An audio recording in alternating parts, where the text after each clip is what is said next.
we have a saying that Shaykh Hamza often uses: let the dogs bark because the caravan is leaving and we have places to go.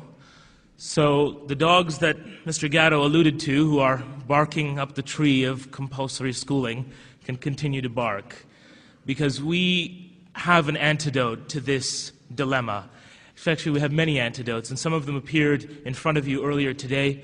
We had 6 fine men and women who represented real, tried, true alternatives. We had a representative here from the Ontario Federation of Teaching Parents, and we'd like to welcome, actually, all the members of the Ontario Federation for Teaching Parents who are here tonight. They've set up a wonderful display outside. These are really courageous men and women and young children and families who are taking education into their own hands, and I hope all of you will take an opportunity to visit their wonderful booth outside and speak to some of their really fine representatives. We had representatives here from the Montessori tradition, from the Waldorf tradition, from the Sidwell Friends Quaker tradition, and also from our own Islamic traditions. Our next speaker tonight is not a stranger to most of you. He has come to Toronto many times, and every time he comes, mashallah, the community comes to listen to him. Shaykh Hamza Yusuf hails from California. He is presently the director of the Zaytuna Institute for Traditional Learning. Shaykh Hamza has himself had an incredible array of educational experiences that have taken him through private schools in the United States, that took him through universities in the Middle East, and finally took him to the place which he this morning told us was really a place where education was happening, in the wilds of the Sahara Desert, with men and women who were really committed to learning and living in communities of love and peace and tolerance together. Shaykh Hamza Yusuf has, since his return to North America several years ago, dedicated his life, and mashallah, there are many young men and women, older men and women, who too have committed their lives to creating educational alternatives within the Islamic ethos that reflect many of the values that John ended his talk on. Today, the Zaytuna Institute and many other organizations, including Dar al-Islam Foundation, Ihya Productions, and others, organize programs at a grassroots level to bring different methods of education that find their heart and soul in the tradition of our particular faith a reality. Deen intensives, rehlas, junior deen intensives, and Arabic programs that seek to reconnect members of the Muslim community with their tradition. In many ways, Shaykh Hamza Yusuf is our version of John Taylor Gatto. Tonight, he's going to be following for where Mr. Gatto left off. And just in the same way as Mr. Gatto has given us that picture, we hope to take the next step. What do we do about it? Where do we go from here? Is there a vision that we can all share, Muslim and non-Muslim alike, as citizens of the same land and of the same country? Is there a vision that we can develop together that sees learning as something that really matters, that educates the heart and the mind, that creates dynamic citizens, that takes us to that vision of a good society that we all hope and pray that our children will have? Without any further ado, it is my great honor and pleasure to introduce to you my teacher, Shaykh Hamza Yusuf Hanson.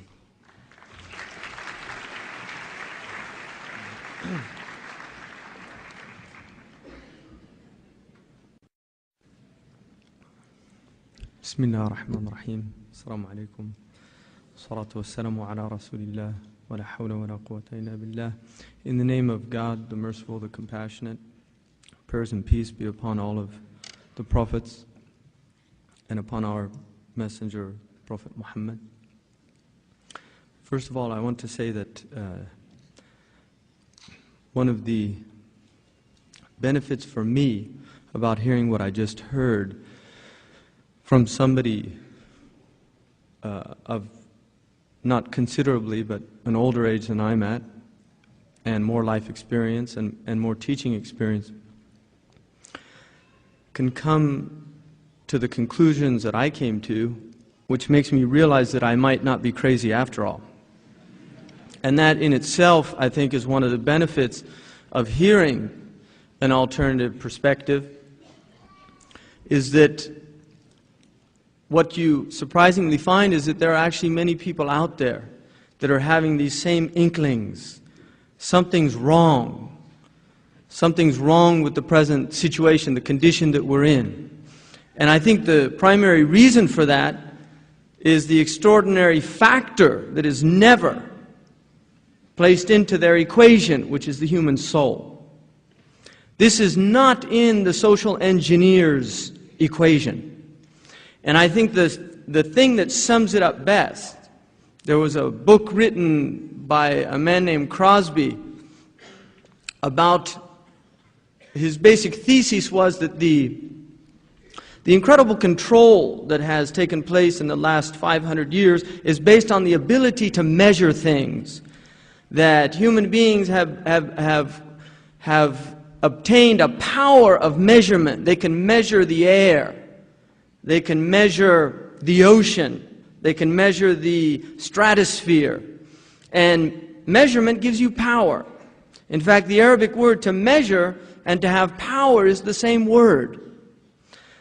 But one of the verses in the Quran says, مَا قَدُّرُ اللَّهَ حَقَّ قَدْرِهِ. They didn't measure God. They didn't measure God. He's not in the equation. And one of the things that we see that is so prominent in modern society is the attempt to remove the sacred, whether it be Christian sanctity, whether it be Islamic, whether it be any type of vision of a sacred world. It is removed, and when it is included, it's included in a way that takes the teeth out of it. It's included in a way that makes it an object of study, as in anthropology. We can look at the quaint natives, the quaint beliefs that they held. I took a course in the university called Magic, Religion, and Science. And you can see from the order where they were taking you. In other words, we lived in a magical period where people believed that there were gods up on Mount Olympus, and they did extraordinary things. And then we moved to the religious period, a little more rationalism, introducing elements that the intellect could share, but still retaining fragments of that previous period, the magical period. So the belief in angels, despite the fact that every culture on this planet has some concept of the angelic realm. Coincidence that every culture on this planet has some concept of the demonic realm. And every traditional culture on this planet has some concept of the sacred realm. But these are remnants. And then the religious period was superseded by the rational scientific period. And then the religious person becomes irrational. As if irrationality was not part of the human makeup. Human beings have irrational elements. Why do you fall in love? Is there anything rational about falling in love? And yet a large part of my life has been affected by the fact that I fell in love with a woman. And it was a completely irrational event. I couldn't tell you why it happened. I couldn't even tell you how it happened. But it happened, and I've got some children running around as a result. It was irrational. But it was one of the best things that I ever did. So we do irrational things, and we shouldn't be ashamed of those irrational things that we do if there's some type of satisfaction that comes out of it. If there's some meaningful event, if there's some purpose, if it fulfills something necessary to our humanity, to our being, then we cannot say it's irrational. But what becomes irrational is a society that claims to be the most rational society on the planet, and yet it has the most irrational premises at its foundation. the premise that human beings can be controlled. The human being is a loose cannon on this planet. And we have to thank God for that. The human being is unpredictable. The human being will do things because he's told he can't do them, because it's impossible. And sometimes, because he was told he can't do it, he does something extraordinary, or she does something extraordinary that changes the world for the better, and sometimes for the worse, and that's being human as well. The ability to make human mistakes. There are people now who would say, what do we do? We've got this system. What John Taylor Gatto just said, it would seem as he's saying, throw the whole thing out. And we're told there's no turning back the clock. You can't go against progress. There are people that will say that. They'll say, this is human progress. You can't go against progress. And yet, one has to question the intelligence of somebody who recognizes that they've made a wrong turn down the wrong road and it's taking them to the wrong destination, and they see a sign. You see, you're going to a place called Paradise, South Dakota.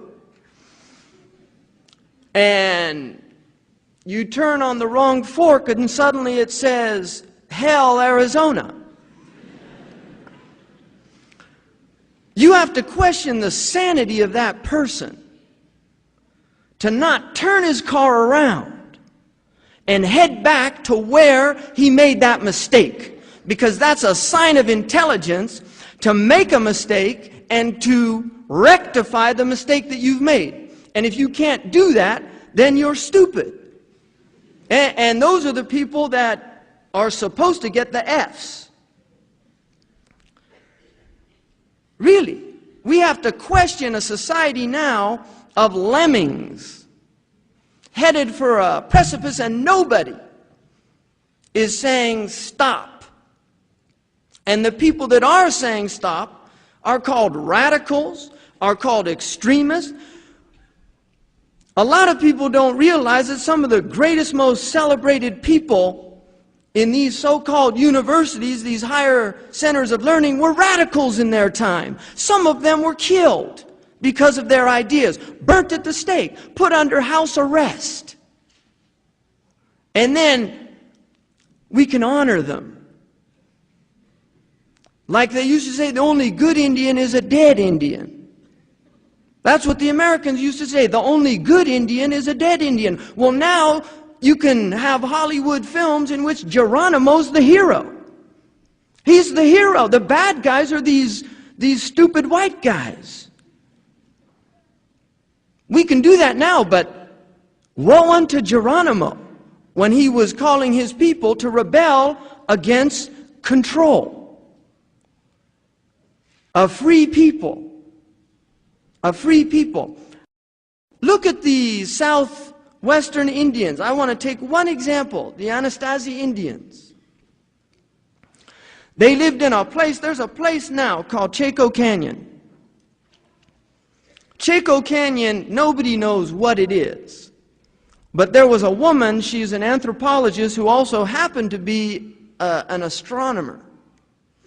And she was one day examining some glyphs up on a hill, on a rock, a mesa, that overlooked this site of these Native Americans. They weren't called Native Americans when they were living there. They got that title later. I've never understood why the Aboriginal peoples of America have accepted that idea of being a Native American. And some haven't, but some do, and it always intrigued me that. But they obviously weren't called that then. This woman was up on this rock, and she was looking at this glyph. It was a circle, and it had a spiral that looked, oddly enough, like what we now know as a galaxy. Galaxies are spirals. You see these pictures from the Hubble telescopes of these spirals, and you wonder about order. Why is it a spiral? I mean, why do you see that in a seashell? That same spiral down here on planet Earth. What is that in nature? The secularist word for the divine. What is it that in nature that likes spirals? In fact, our whole bodies are spirals. It's called a double helix. It's everywhere. So she was looking at this, and suddenly there was a flash of light that went right through this spiral from the rock. And she looked back, and there was a slight sliver in rocks that had been placed there, and she thought, what's today? And she realized it was the equinox. And she realized that she was actually seeing the zenith point. And she said, is this some kind of astronomical glyph? So she began to study it, no longer as an anthropologist, but now as an astronomer, which is, we have to ask, how do these coincidences happen? You have to wonder. I mean, one of the fascinating things for me in my travels around the world is to ponder the fact that you've got 6 billion people, according to the control paradigm's latest estimate. I don't know. Who has anybody gone and counted 6 billion people? But anyway, they extrapolate somehow in that mystical science called statistics, which I actually got an A in, and I can't remember a whole lot. I remembered a bell curve and a few other things about that, but which is part of the plan. You can take those classes, do very well in them, and they don't serve you very well later on down the road. So, 6 billion people. Each one of them has a bestseller if they could just write it down in good language. Every single person on this planet that's reached any age of maturity has a best-selling novel of their life if they could just write it down in good language. And the amazing thing about it is those other 5,900,000,000 or 99 whatever, they're all in that novel somehow. They're either supporting actors or small-time parts or extras. And each one of them has that going on. In other words, we have a cosmic event of incredible complexity going on here, which is the fact that each one of you is the center of the universe.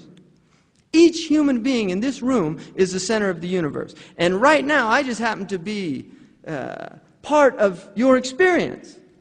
Each one of you. I'm just part of your experience. I'm going to leave and you go back to your lives. And hopefully they're changed for the better a little bit, or we've learned something, or we go out to make some changes. But we have an extraordinary event going on here, and it took place in that moment, in that mesa, where this woman, an astronomer who happened to be a anthropologist studying these people, saw this flash of light. She happened to be up there at the right time in the right place, and she had the right tools to understand what she had just witnessed. So they began to study this Chaco Canyon as an astronomical site. And what they found out was the entire place was aligned, not just to the sunrise and the sunset, to the equinox. The shadows all reached certain corners in this building.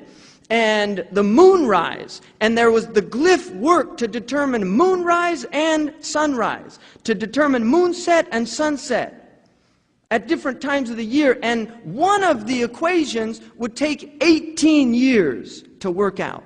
These were ignorant Native Americans. Ignorant Native Americans, savages.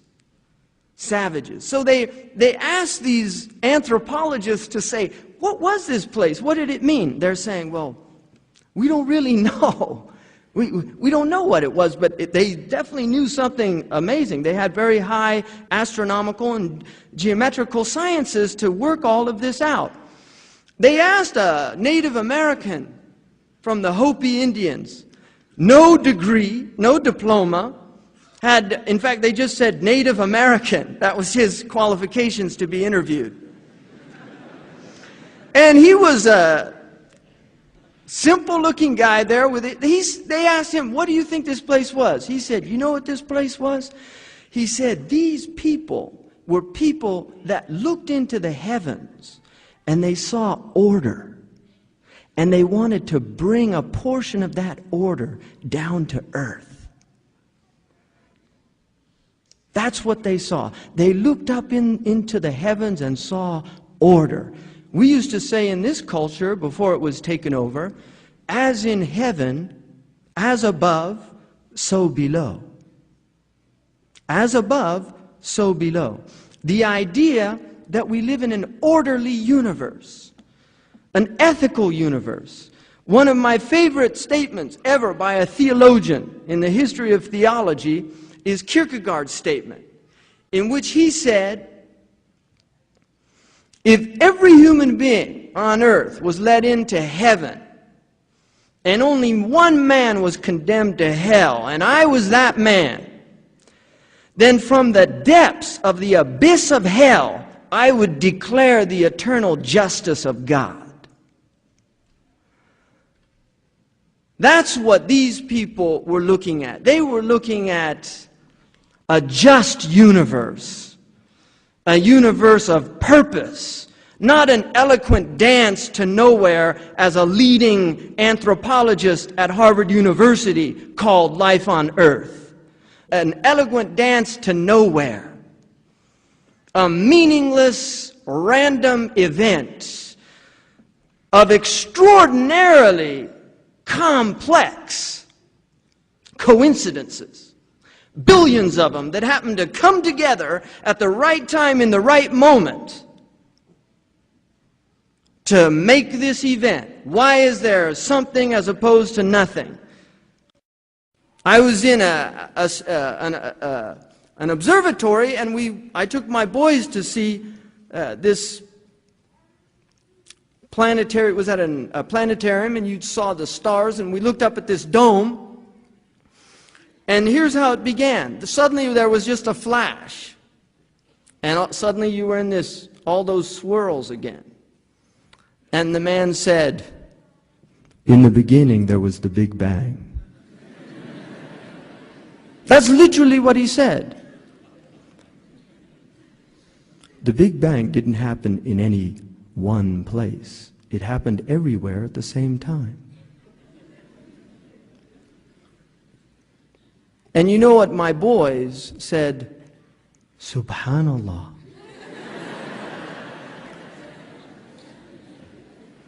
Because they knew who did that. Children know that.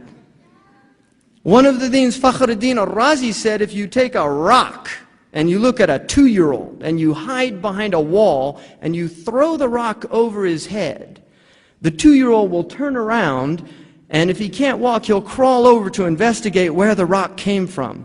Why can't that 2-year-old just believe it popped out of nowhere? Why can't it do that? Why can't that 2-year-old just simply believe that it popped out of nowhere? Because inherent in human nature is the belief that for every effect there is a cause. For every effect there is a cause. And it starts right from the beginning.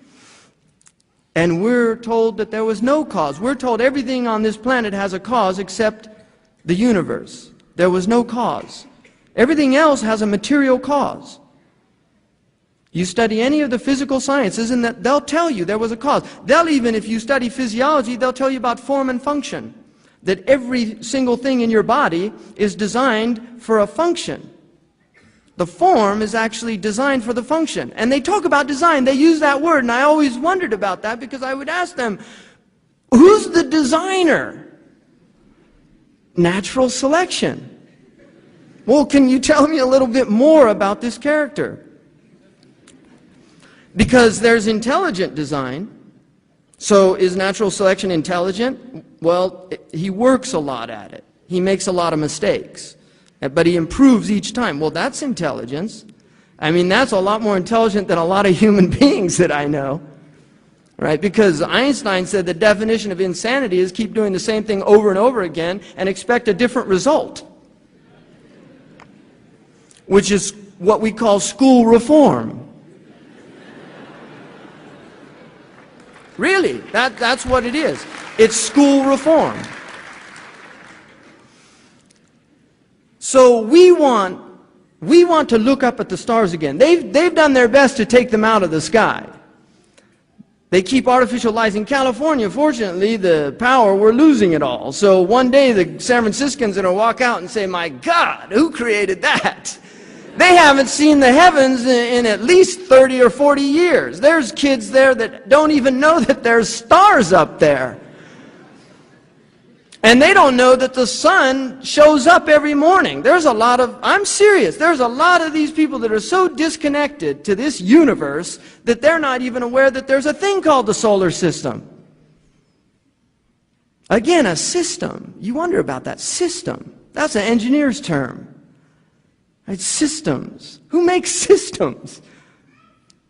You can't blame that one on natural selection. The solar system, because natural selection working here on Earth.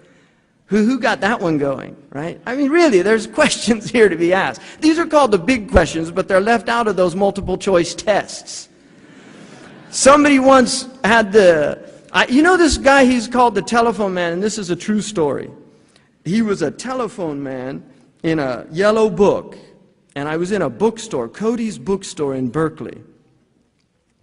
And he came up to me, and there was a camera there. And he said, I'm the telephone book, and I can help you find what you're looking for. And apparently it's a commercial, and you get $50 just for doing it. So he asked me, what are you looking for? And I said, actually, I was in this section, it's called phenomenology.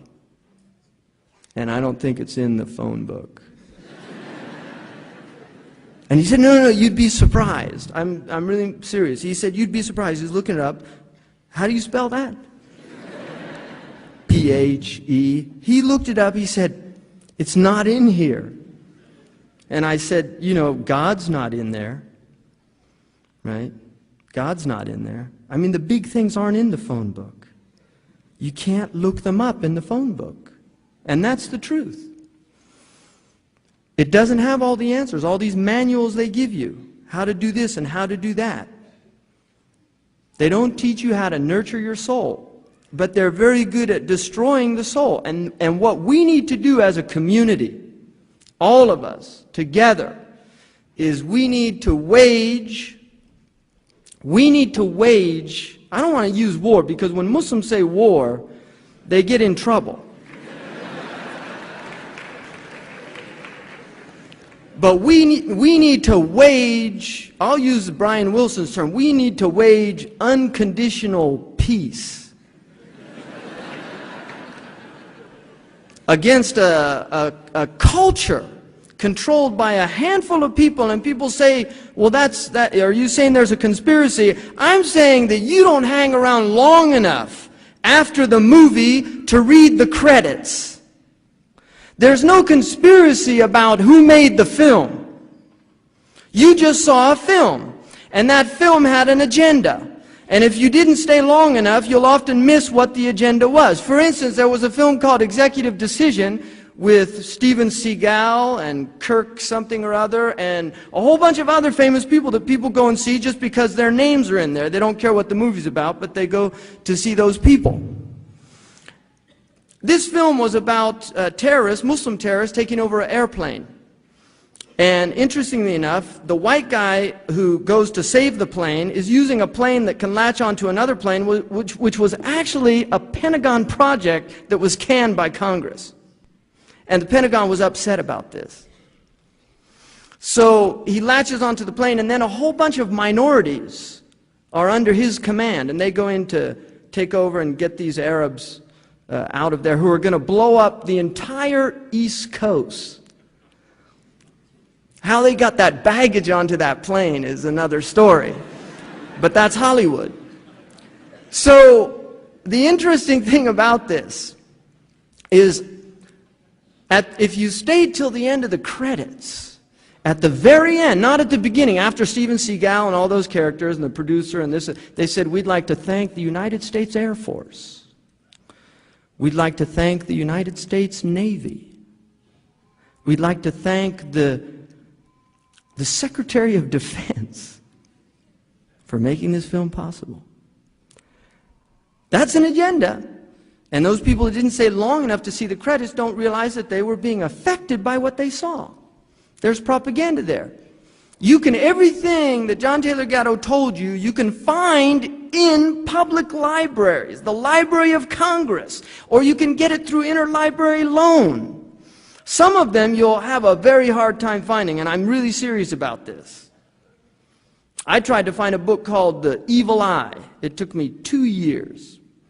And the book was about a lot of studies that were done about television. This man's premise was that he felt that there was a lot of mind control going on in television, but it's a fascinating book to see the studies of what they knew back in the 50s about the severe effects that television were having on people. So where do we go beyond schooling? What do we do as people? We are human beings here together in this auditorium. And we're here because we have a sense, I hope, of the importance of what we have going on here. We're human beings.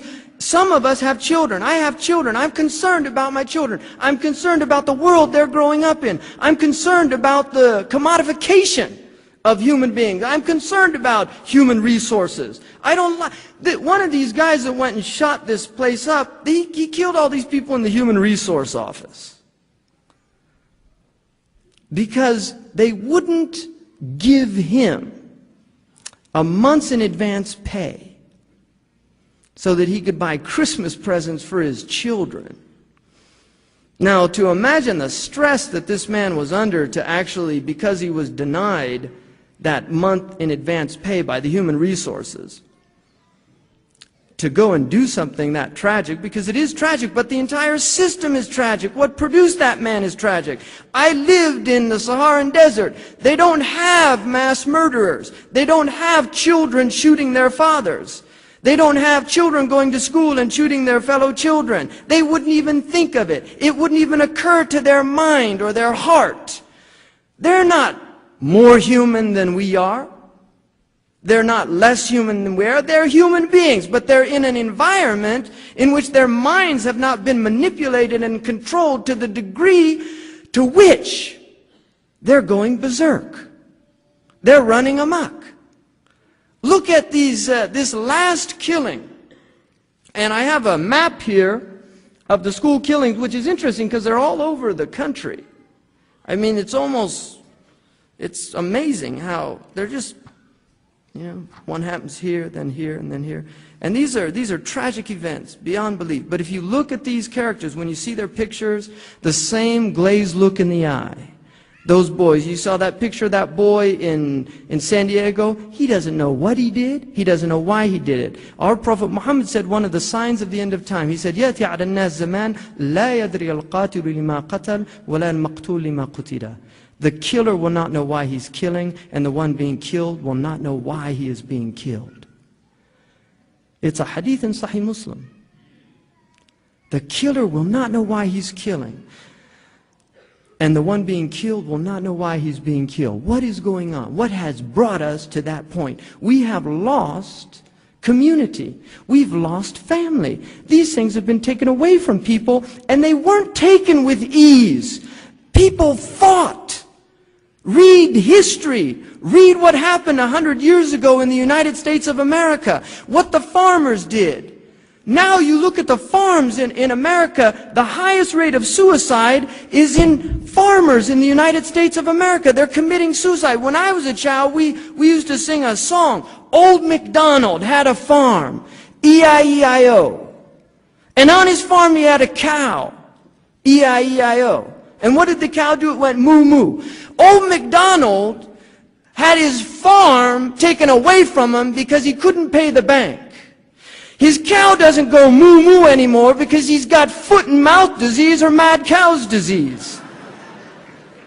Really. And old McDonald's has been replaced by McDonald's. That's who replaced him. That's who bought the family farm. And he's going to genetically alter the corn that you're eating. He's going to genetically alter the food that you're eating in the health food stores in the United States, they have to put out things that say we cannot guarantee the absence of genetically modified food in our foods. And if you have an ounce of intelligence to think that this ignoramus that we call Homo sapien can improve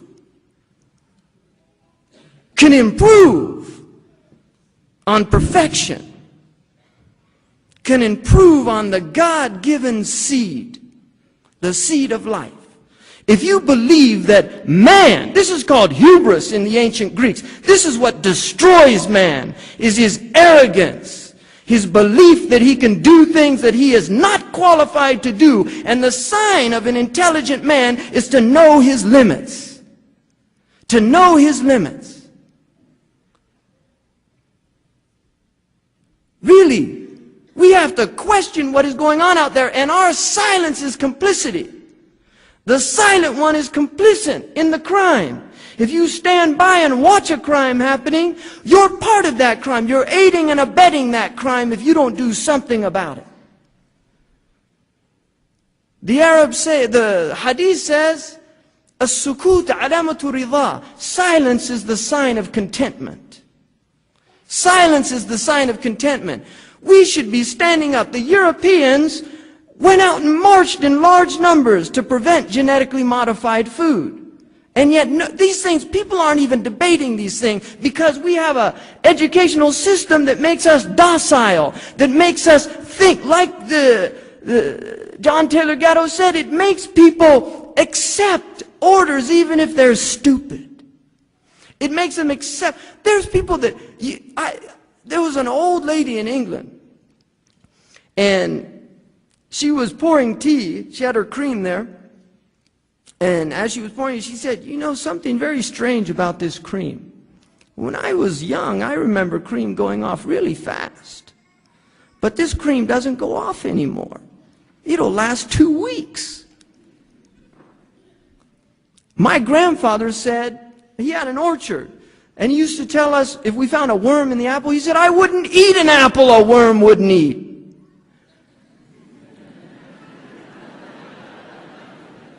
Seriously, think about that, people. I don't want to eat a tomato that doesn't bruise.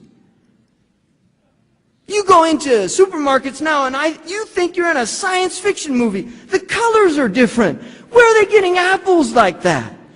I don't remember apples that look like that. I didn't remember strawberries like that. Seriously, you think this is what's happening. You're watching this thing happening before your eyes. We need to wake up and take our lives back. And the first thing that you can do, the most empowering thing that you can do, is take your children out of this system. Protect them at least for the first 10 years. At least for 10 years.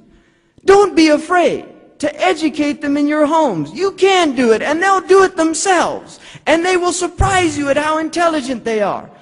And you'll see that light in their eyes.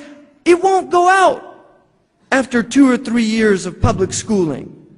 It'll still be there, that bright eye. You'll see that child still loves you.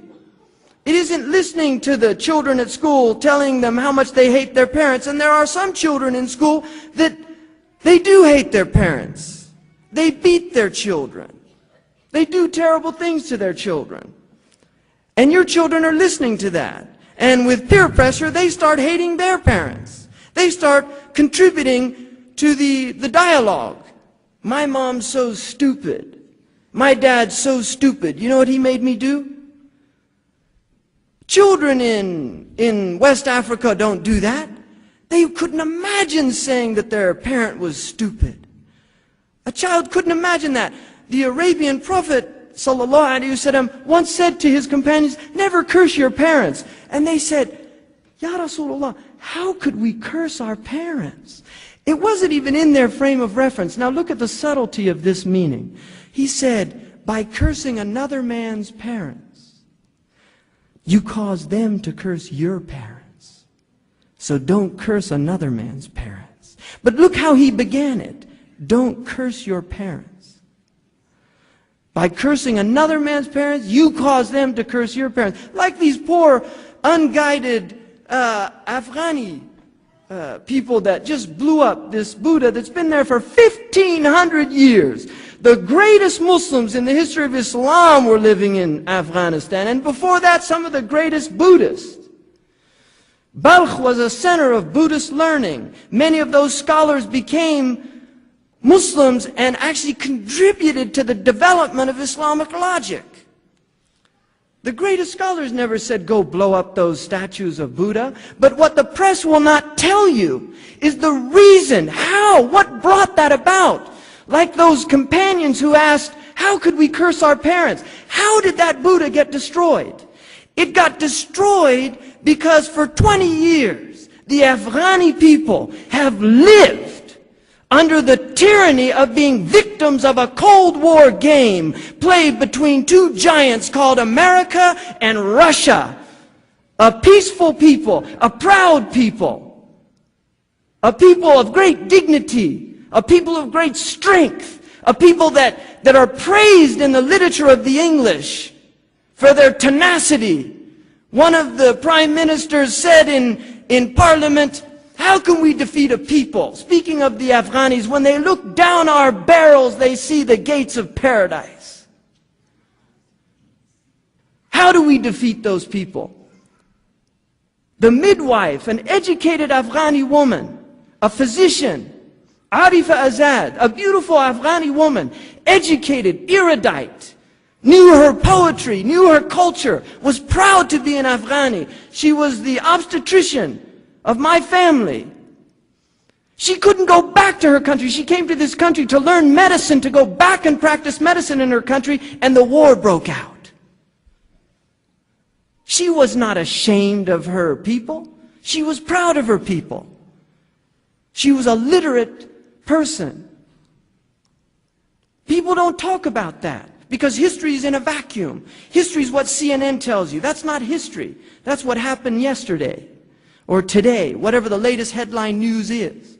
It's told without any context. It's told without any ability for people to analyze and look at what's happened. This is what people are given. Read history. Really, look back. All of this is new. If you want to know a homeschool, I'll give you a great historical example of somebody who was homeschooled. A man named Ali ibn Abi Talib. He was the Khalifa, the Caliph. He was the fourth Caliph.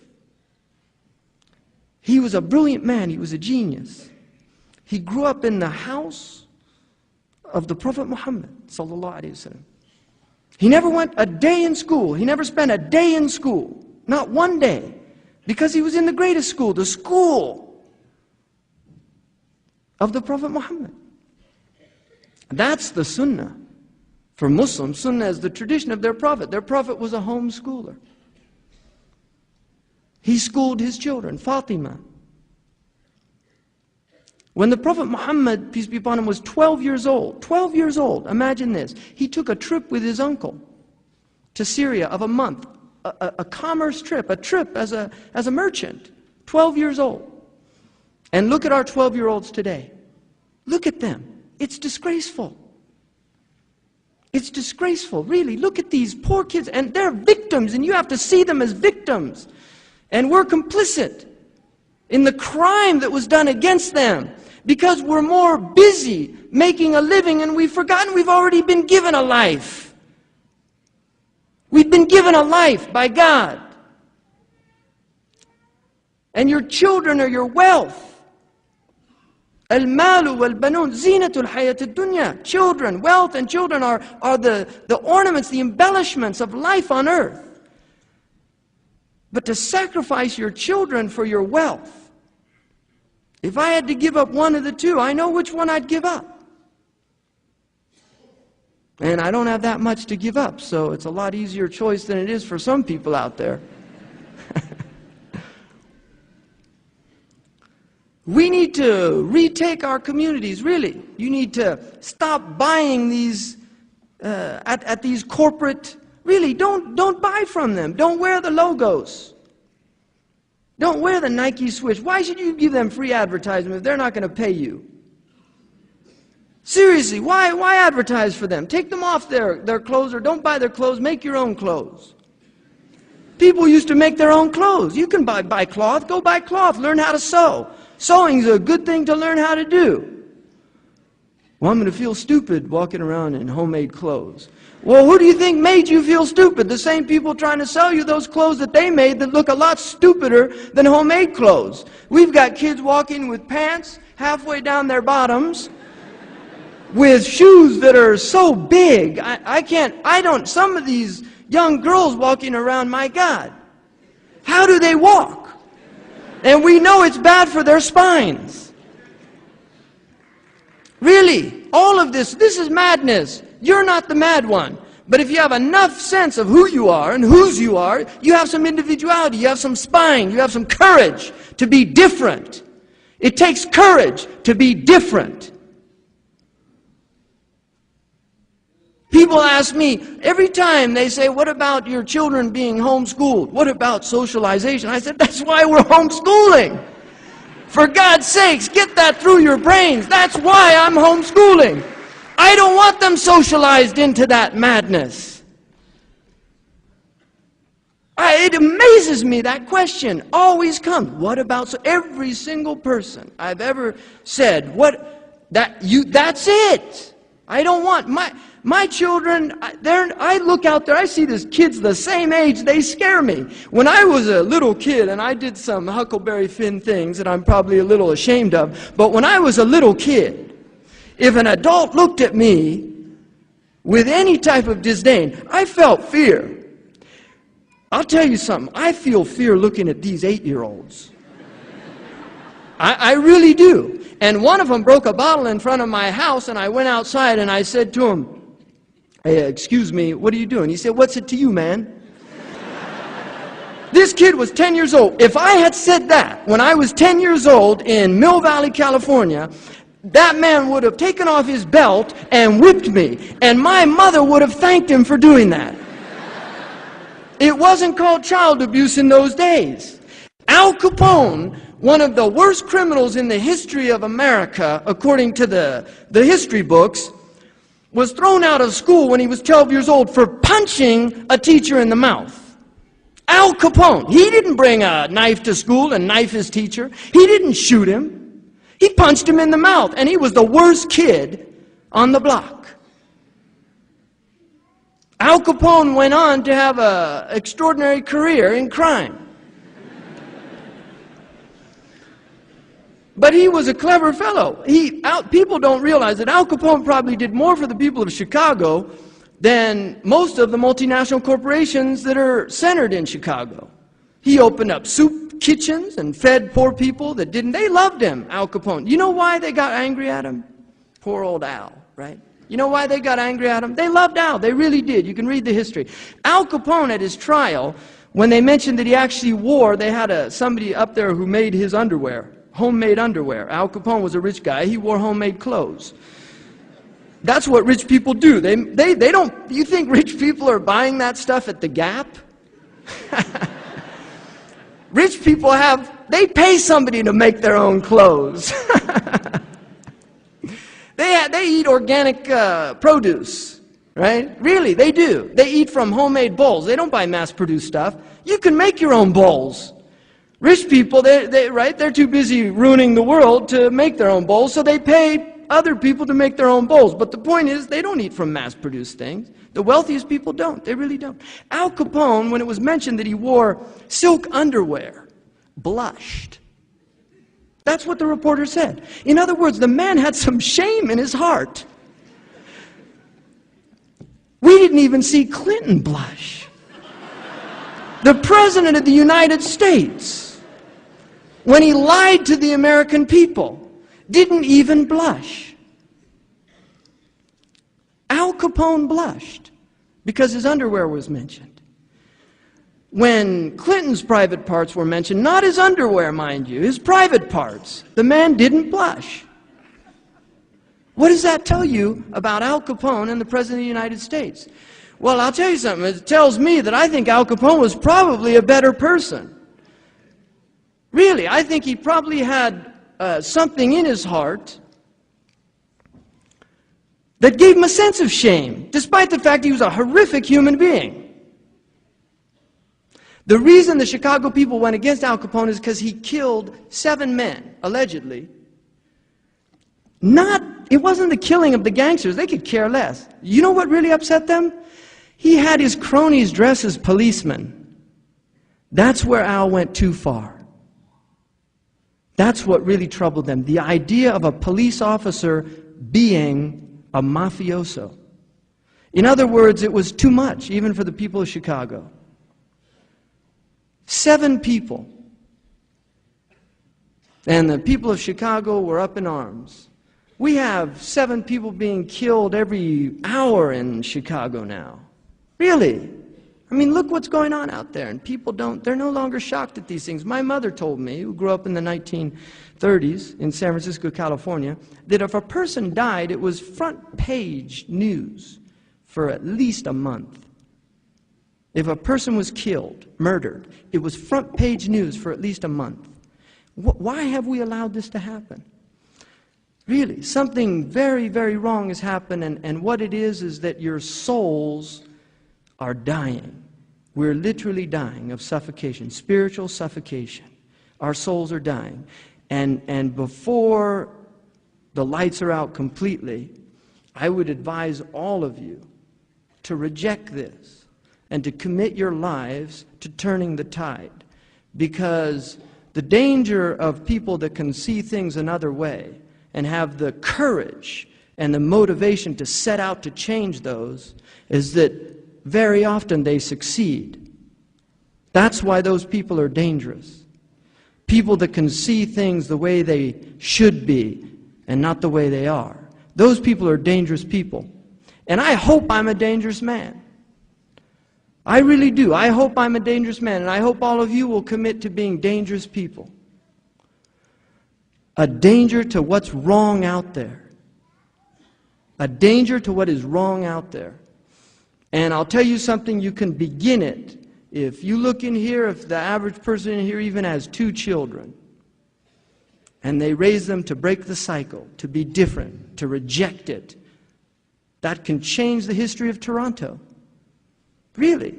It can change the history of Toronto, and Toronto can change the history of Canada. And this is the way it begins. It begins with an understanding of the power of 1, because 1 is the greatest number. It is the greatest number. It's God's number. It's a powerful number. And an idea can change hearts.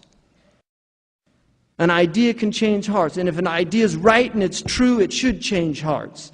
And if it's not, it shouldn't. But we're being bombarded by people who have the power now to inflict on us ideas that are dangerous to our hearts. And they're doing it to our children. So my advice to all of you, is to turn off your commercial televisions. This is a first and major step in changing the conditions of your households. Turn off and this is an act of courage. It's an act of courage. It's the coward that allows others to amuse himself. You see, and I agree wholeheartedly. I once heard somebody say that they'd never been bored in their life. And it always troubled them when they heard people say, I'm bored. Children learn boredom. I've never seen my children bored. I've never heard them say I'm bored. I haven't heard that. I haven't seen that. Let them run around and do what they want. You put them in a classroom for 8 hours a day in training and preparation to living a life of sitting behind a computer terminal for 8 hours a day, being bored stiff. Right? Really? And think that this is life. No, there are alternatives out there, people. Be creative. Be creative. There's alternatives. It doesn't have to be this way. And if that's the only message that you take from tonight, it's enough. It does not have to be this way. We have the power and the ability to change, and we have to do that. We have to change. And we have to listen to our hearts. Our prophet, peace be upon him, said, listen and take advice from your heart, even if others give you advice. What is your heart telling you about what you see out there? If it's not telling you that something's seriously wrong, then as a cardiologist, I would say your heart's dead. I'm not a cardiologist, I'm actually a cardiac nurse. So I spent a lot of time with cardiologists, and a cardiologist will tell you your heart's dead if it's not registering any movement. If there's nothing moving in the heart, it's dead. The physical heart and the spiritual heart. And if your heart is dead, then know, like the Quran says, إِنَّ اللَّهَ يُحْيِي الْأَرْضَ بَعْدَ مَوْتِهَا. God brings life to the earth after its death. And our scholars say the earth here also means the human heart. Our children's hearts can be brought back to life. It's going to take some serious measures. Resuscitation, sometimes defibrillation. But it can be done. They can be brought back to life because humans are amazing. They have awakenings. I had a car accident. That's what brought me out of a sleep that I was in. I had a very powerful car accident. And I was confronted with my own mortality. And that's why they don't want to tell you about death. They don't want to let you think about death. They want to fill your lives with empty songs. They'll replace real friends for friends on a TV sitcom that know nothing about you, that don't care whether you live or die. If you want to know if you live in a community, then somebody said the best way to assess that is ask yourself, will the person at the grocery store realize, if you happen to drop dead today, that you're no longer buying groceries there? That's how you know if you have any community whatsoever. Will the person that you buy gas from, will the person that does this or that for you, will they even remember that you were a person in their life? Because that's what's been taken away from people. We need community. We need community. We are communal beings. We're beings of community. Every religious tradition, the Sangha of the Buddhists, the Ummah of the Muslims, the Ecclesia of the Christians, every religious tradition has a sense of community, of bringing people together. And we're difficult to be with each other. You have to set aside differences sometimes. We're hard to be together. That's part of being human. It's learning to deal with that obstinate person over there and that contrarian over there. And you could be the contrarian yourself. And they're having a hard time dealing with you. But that's what life is about. It's about setting aside differences for a greater good. Coming together, listening to each other. We were at a poetry recital in New Mexico, and we had a spectacular night. Everybody read a poem, and we had a beautiful night at Darul Islam with all these teachers. And when we finished, I said that I would just like to have a moment of silence, I think, or a prayer for all those people out there watching television right now, who are deprived of the joy of human companionship, of sharing poems together, of sharing thoughts together. And you know what? A man came up to me after he was a teacher, and he was almost in tears. He said to me, when you said that, I just realized something. I've been spending the last 20 years of my life in front of a TV set every night, and this is the best time that I've had. And it's not, don't let it happen at Borders. Don't let them co-opt that. Because they'll do it. They'll tell you, come down and have a poetry thing, and we'll even give you Borders poetry thing, and you can advertise us on the thing. Make your own coffee houses. Really, be people of creativity. Be people of creativity. And the thing I'll end on, 2 notes. One is, John Taylor Gatto said they want you to be docile. They want you to obey orders. And it reminded me of a hadith of the Prophet Muhammad, peace be upon him, in which a group of men went out, and he put one of the men as an emir over the others, which is a leader on this journey.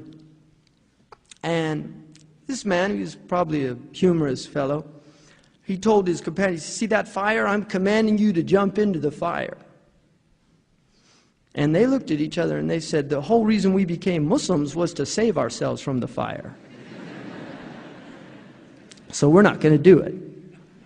He said, I'm the Amir, I'm the ruler. They said, well, let's go back and ask the Prophet of God. So they went back to the Prophet ﷺ, and they told him the story, and he said, لا طاعة لمخلوق في معصية الخالق. Never obey a creature if it means disobeying the Creator. Never obey a creature if it means disobeying the Creator. And I would put forth that we're in gross disobedience of natural laws. Laws that are part of nature. We're in a state of disobedience and we need to atone. Really, we need to redeem ourselves. All of these things that are happening on this planet, I believe that we live in a moral universe, that there's reasons these things are happening. There's reasons why the ozone has a hole in it. There's reasons why the weather is no longer like it used to be. There's reasons why you don't see birds and bees anymore in many parts of our lands. There's reasons why our forests are disappearing. There's reasons why our lakes are poison and toxic. There's reason why our food now kills 20,000 people in the United States every year. 20,000 people. More than was killed in a year in Vietnam in their own war statistics are dying from the food they're eating. There's reasons for all these things because we're out of balance and we've forgotten what the heavens are. The heavens are order, and we need to bring that order down here. And there are many ways to do that. I'm a Muslim and I'm committed to Islam, but there's people in here that have their wisdom traditions. And if those wisdom traditions are working for them, then the Quran says, Ya ahl al-kitab, lastum ala shay' hatta tuqimu at-Tawrata wal-Injil. O people of the book, you're not on anything until you practice your Torah, until you practice your gospel. Guidance has been given to humanity. Really, guidance has been given. And everybody agrees on certain basic things except the control paradigm out there. They're the only ones that don't agree. And the majority of people in Canada and America, the majority of people, according to the dominant paradigm statistics, believe in God, believe in an afterlife. So why aren't these things ever even discussed in our public schools? Why aren't they even discussed? So my advice to all of you really is don't obey any creatures if it means disobeying your Creator. And if you want to know what disobedience to your Creator is, the Prophet said disobedience to your Creator is what doesn't feel right in your heart.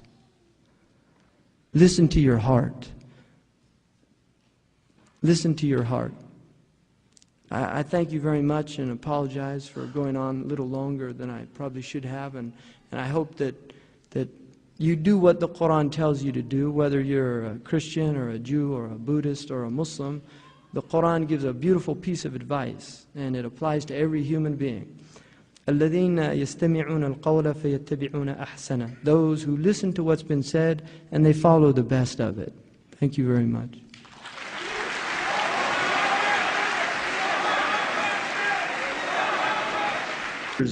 Equation. And I think the thing that sums it up best, there was a book written by a man named Crosby about, his basic thesis was that the incredible control that has taken place in the last 500 years is based on the ability to measure things. That human beings have obtained a power of measurement. They can measure the air. They can measure the ocean. They can measure the stratosphere. And measurement gives you power. In fact, the Arabic word to measure and to have power is the same word. But one of the verses in the Quran says, مَا قَدُّرُ اللَّهَ حَقَّ قَدْرِهِ. They didn't measure God. They didn't measure God. He's not in the equation. And one of the things that we see that is so prominent in modern society is the attempt to remove the sacred, whether it be Christian sanctity, whether it be Islamic, whether it be any type of vision of a sacred world. It is removed, and when it is included, it's included in a way that takes the teeth out of it. It's included in a way that makes it an object of study, as in anthropology. We can look at the quaint natives, the quaint beliefs that they... We have a saying that Shaykh Hamza often uses, let the dogs bark because the caravan is leaving and we have places to go. So the dogs that Mr. Gatto alluded to, who are barking up the tree of compulsory schooling, can continue to bark. Because we have an antidote to this dilemma. Actually, we have many antidotes, and some of them appeared in front of you earlier today. We had 6 fine men and women who represented real, tried, true alternatives. We had a representative here from the Ontario Federation of Teaching Parents, And we'd like to welcome, actually, all the members of the Ontario Federation for Teaching Parents who are here tonight. They've set up a wonderful display outside. These are really courageous men and women and young children and families who are taking education into their own hands, and I hope all of you will take an opportunity to visit their wonderful booth outside and speak to some of their really fine representatives. We had representatives here from the Montessori tradition, from the Waldorf tradition, from the Sidwell Friends Quaker tradition, and also from our own Islamic traditions. Our next speaker tonight is not a stranger to most of you. He has come to Toronto many times, and every time he comes, mashallah, the community comes to listen to him. Shaykh Hamza Yusuf hails from California. He is presently the director of the Zaytuna Institute for Traditional Learning. Shaykh Hamza has himself had an incredible array of educational experiences that have taken him through private schools in the United States, that took him through universities in the Middle East, and finally took him... I took a course in the university called Magic, Religion, and Science. And you can see from the order where they were taking you. In other words, we lived in a magical period where people believed that there were gods up on Mount Olympus and they did extraordinary things. And then we moved to the religious period, a little more rationalism, introducing elements that the intellect could share, but still retaining fragments of that previous period, the magical period. So the belief in angels, despite the fact that every culture on this planet has some concept of the angelic realm. Coincidence. That every culture on this planet has some concept of the demonic realm. And every traditional culture on this planet has some concept of the sacred realm.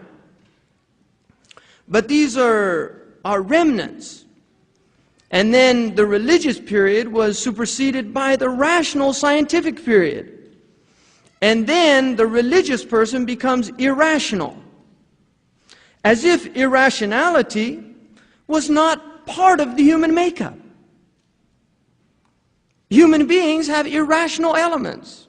Why do you fall in love? Is there anything rational about falling in love? And yet a large part of my life has been affected by the fact that I fell in love with to the place which he this morning told us was really a place where education was happening in the wilds of the Sahara Desert, with men and women who were really committed to learning and living in communities of love and peace and tolerance together.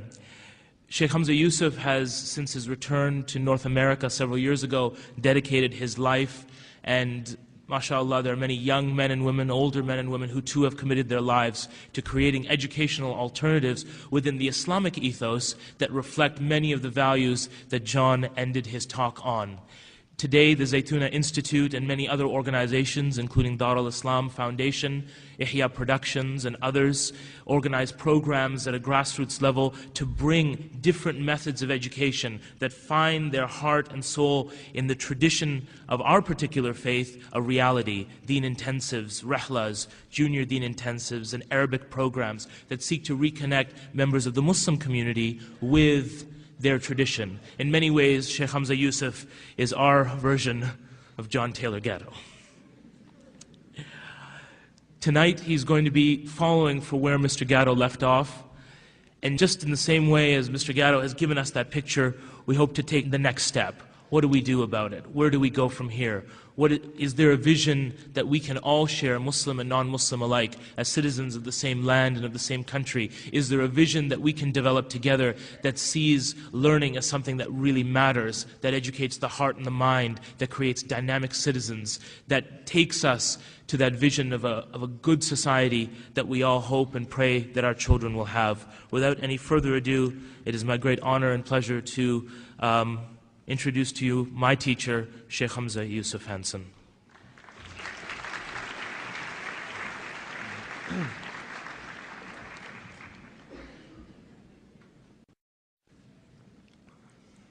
Bismillah ar-Rahman ar-Rahim. Assalamu alaikum.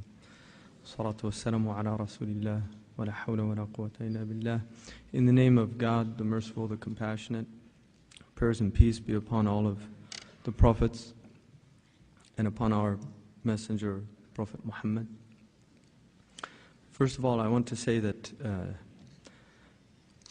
one of the benefits for me about hearing what I just heard from somebody of not considerably, but an older age than I'm at, and more life experience and more teaching experience,